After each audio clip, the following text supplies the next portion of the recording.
ಒಂದು ಚಿಕ್ಕ ಹಲಸಿನಕಾಯಿ ಇದ್ದರೆ ಎಷ್ಟೊಂದು ಕಬಾಬ್ ಮಾಡ್ಬೋದು ನೋಡಿ. ಚಿಕನ್ ಕಬಾಬ್ ಇದ್ದಾಗೆ ಉಂಟು ನೋಡಿ. ಹಾಯ್ ಎಲ್ಲರಿಗೂ, ಇವತ್ತು ನೋಡಿ ಹಲಸಿನಕಾಯಿ ತಂದಿದ್ದೀನಿ. ಇದೊಂದು ಒಳ್ಳೆದೊಂದು ಕಬಾಬ್ ಮಾಡುವ ಆಯಿತಾ. ತುಂಬ ಒಳ್ಳೇದಾಗ್ತದೆ ಹಲಸಿನಕಾಯಿದು ಕಬಾಬ್. ಮತ್ತು ಆದಷ್ಟು ನೀವು ಎಳೆತ್ತಿರುವಂಥ ಹಲಸಿನಕಾಯನ್ನು ಯೂಸ್ ಮಾಡಿ ಆಯಿತಾ. ಓಕೆ ಬನ್ನಿ, ಈಗ ಫಸ್ಟಿಗೆ ಇದನ್ನು ಕಟ್ ಮಾಡುವ. ಅದಕ್ಕಿಂತ ಮುಂಚೆ ನನ್ನ ರೆಸಿಪೀಸ್ ಎಲ್ಲ ನಿಮಗೆ ಇಷ್ಟ ಆಗ್ತಾ ಇದೆ, ವಿಡಿಯೋಗೊಂದು ಲೈಕ್ ಕೊಡಿ. ಹಾಗೆ ವಿಡಿಯೋವನ್ನು ಫ್ರೆಂಡ್ಸ್ ಜೊತೆ ಫ್ಯಾಮಿಲಿ ಜೊತೆ ಎಲ್ಲ ಶೇರ್ ಮಾಡಿ. ಓಕೆ, ಫಸ್ಟಿಗೆ ಸ್ವಲ್ಪ ಕೈಗೆ ನಾನು ಎಣ್ಣೆಯನ್ನು ಹಾಕ್ತಾ ಇದ್ದೀನಿ. ಕತ್ತಿಗೆ ಸಹ ಸ್ವಲ್ಪ ಎಣ್ಣೆ ಹಾಕುವ. ಓಕೆ, ಕತ್ತಿಗೆ ಕೂಡ ಸ್ವಲ್ಪ ಎಣ್ಣೆಯನ್ನು ಹಾಕಿದ್ದೀನಿ. ಈಗ ಕಟ್ ಮಾಡುವ ಇದನ್ನು.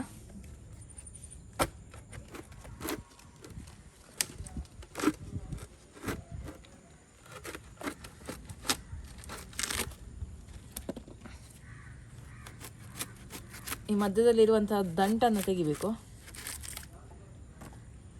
ಹಾಗೆ ಸಿಪ್ಪೆಯನ್ನು ಕೂಡ ತೆಗೆಯುವ.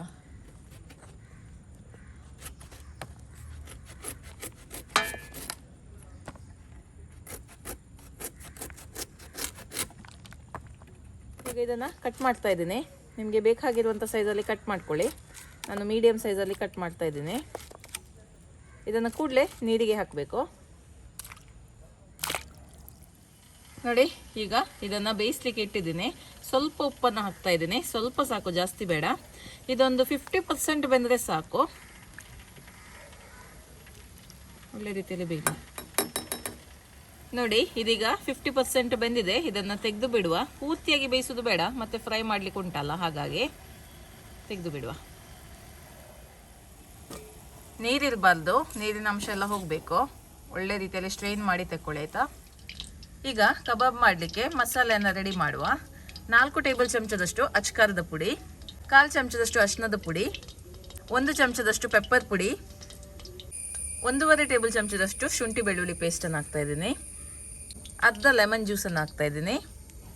ಈಗ ಇದಕ್ಕೆ ಹಾಕ್ತಾ ಇದ್ದೀನಿ 1/4 ಕಪ್ಪಷ್ಟು ರೈಸ್ ಫ್ಲವರ್, ಕಾರ್ನ್ ಫ್ಲವರ್ ಹಾಗೂ ಮೈದಾ. ಓಕೆ, 3 ಹಿಟ್ಟನ್ನು ಕೂಡ ಹಾಕ್ತಾ ಇದ್ದೀನಿ. ನೀವು ಮೊಟ್ಟೆ ತಿನ್ನೋದಾದರೆ ಒಂದು ಮೊಟ್ಟೆಯನ್ನು ಕೂಡ ಒಡೆದು ಇದಕ್ಕೆ ಹಾಕ್ಕೊಳ್ಬೋದು. ಒಂದು ಸ್ವಲ್ಪ ನೀರು, ಚೂರೇ ಚೂರು ನೀರು ಹಾಕ್ತಾ ಇದ್ದೀನಿ. ಇದನ್ನು ಮಿಕ್ಸ್ ಮಾಡುವ. ಸ್ವಲ್ಪ ಸ್ವಲ್ಪ ನೀರನ್ನು ಹಾಕಿ ಪೇಸ್ಟನ್ನು ಮಾಡುವ. ಓಕೆ ನೋಡಿ, ಮಸಾಲ ರೆಡಿಯಾಗಿದೆ. ಈಗ ಹಲಸಿನಕಾಯನ್ನು ಹಾಕುವ. ಓಕೆ, ಚೆನ್ನಾಗಿ ಇದನ್ನು ಕೋಟ್ ಮಾಡುವ.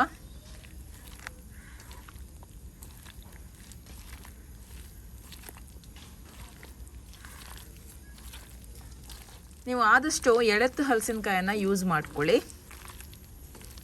ಆವಾಗ ನಿಮಗೆ ಕಬಾಬ್ ಇನ್ನೂ ಕೂಡ ಚೆನ್ನಾಗಿ ಬರುತ್ತೆ. ಓಕೆ, ಇದೊಂದು 10 ರಿಂದ 15 ನಿಮಿಷ ಹೀಗೇನೆ ಇರಲಿ. ಮತ್ತೆ ಇದನ್ನು ಫ್ರೈ ಮಾಡುವ.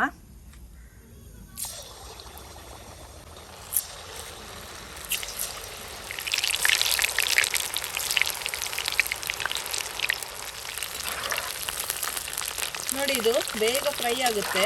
ಹೊರಗಡೆಯಿಂದ ಕ್ರಿಸ್ಪಿ ಆದ ಸಾಕಿದು, ಬೇಯಲಿಕ್ಕೆ ಜಾಸ್ತಿ ಏನಿಲ್ಲ. ಇದು ಒಳ್ಳೆ ರೀತಿಯಲ್ಲಿ ಫ್ರೈ ಆಗಿದೆ, ಬೇಗ ಫ್ರೈ ಆಗುತ್ತೆ. ಇದು ಹೊರಗಡೆಯಿಂದ ಕ್ರಿಸ್ಪಿ ಆದ ಸಾಕು ನೋಡಿ. ಗರಿ ಗರಿಯಾಗಿ ಉಂಟು, ತೆಗೆದು ಬಿಡುವ. ನೋಡಿ, ರುಚಿಯಾದ ಹಲಸಿನಕಾಯಿ ಕಬಾಬ್. ಒಂದು ಚಿಕ್ಕ ಹಲಸಿನಕಾಯಿ ಇದ್ದರೆ ಎಷ್ಟೊಂದು ಕಬಾಬ್ ಮಾಡ್ಬೋದು ನೋಡಿ. ಸೂಪರ್ ಅಲ್ವಾ? ಎಷ್ಟೊಂದು ಕಬಾಬ್ ಪೀಸ್ ಆಯಿತು ನೋಡಿ. ವಾವ್, ಒಳ್ಳೆ ಗರಿ ಗರಿಯಾಗಿ ಕ್ರಿಸ್ಪಿಯಾಗಿ ಉಂಟು. ಓಕೆ, ಈಗ ಜಸ್ಟ್ ಒಂದು ಪೀಸ್ ಕಟ್ ಮಾಡಿ ನೋಡುವ ಯಾವ ರೀತಿ ಬಂದಿದೆ ಅಂತೇಳಿ ನೋಡಿ. ವಾವ್, ಒಳ್ಳೆ ಚಿಕನ್ ಥರ ಕಾಣಿಸ್ತಾ ಉಂಟಲ್ವಾ? ಚಿಕನ್ ಕಬಾಬ್ ಇದ್ದಾಗೆ ಉಂಟು ನೋಡಿ. ಓಕೆ, ಟೇಸ್ಟ್ ಮಾಡುವ ಇನ್ನು. ಓಕೆ, ಟೇಸ್ಟ್ ಮಾಡೋ ಸಮಯ. ನಾಗ ಬಂದಿದ್ದಾನೆ, ಅವನು ಟೇಸ್ಟ್ ಮಾಡಿ ಹೇಳ್ತಾನೆ. ಟೇಸ್ಟ್ ಮಾಡಿ ಹೇಳು.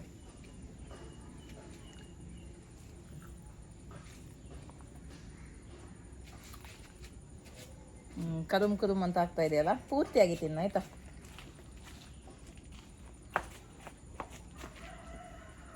ನಾನು ಕೂಡ ಒಂದು ಟೇಸ್ಟ್ ಮಾಡ್ತೇನೆ.